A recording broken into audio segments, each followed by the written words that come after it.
Memoirs Illustrating the History of Jacobinism, Part 1, The Antichristian Conspiracy.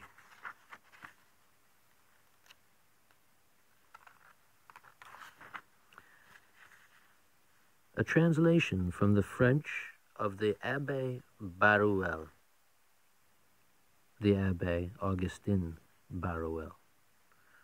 Printed by Hudson and Goodwin for Cornelius Davis, number 94 Walter Street, New York, 1799. Preface of the Translator. Reader, in the work laid before you, you are not to expect the beauties of imagination. Truth alone is the object of this research. History has always been considered as the school in which the statesman is to learn the art of government, the citizen to read with awe of those disastrous days of bloodshed and rapine, expressed by the term revolution.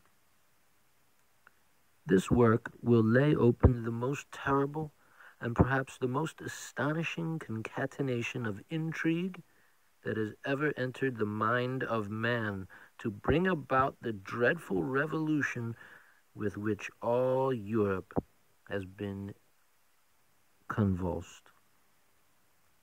The first part will contain the anti-Christian conspiracy, or that of the sophisters of impiety against the God of Christianity, and against every religion and every altar, whether Protestant or Catholic, Lutheran or Calvinist, provided it be but Christian. The second part will show the anti-monarchical conspiracy, or that of the sophisters of impiety coalescing with those of rebellion against all kings. The third part will demonstrate the antisocial conspiracy, or that of the sophisters of impiety coalescing with those of anarchy, against every religion, against every government, without even excepting the republican, against all civil society and all property whatever.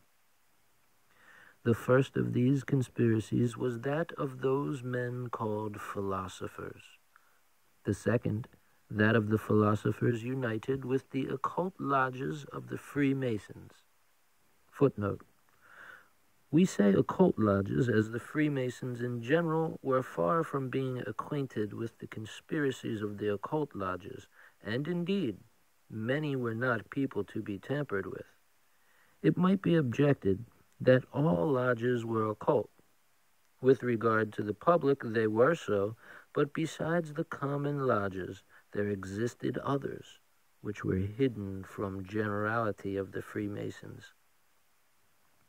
It is those which the author styles Aries Lodges, and that we have translated by occult lodges. End of footnote. The third was that of the philosophers and the occult Masons coalesced with the Illuminés, who generated the Jacobins. That's the Illuminati.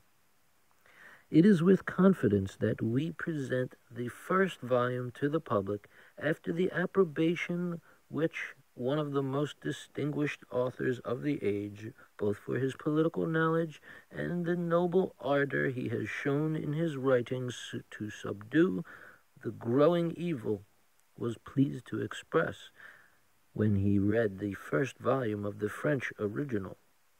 He was flattering enough to say, in writing to the author, quote, "The whole of the wonderful narrative is supported by documents and proofs with the most juridical regularity and exactness.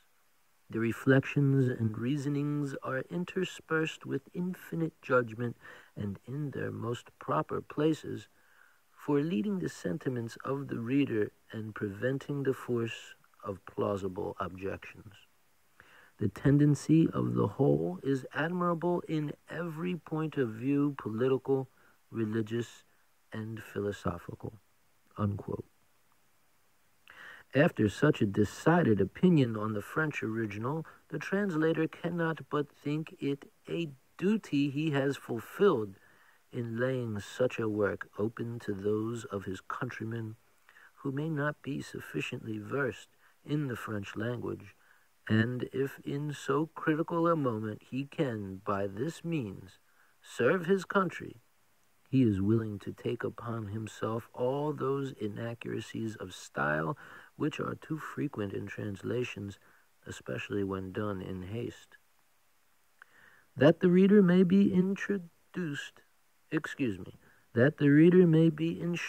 in these dreadful plots, and be acquainted with the whole and nothing but the truth, is the sincere wish of the translator. It would be useless to add that in all quotations the most literal exactness has been observed. End of Translator's Preface.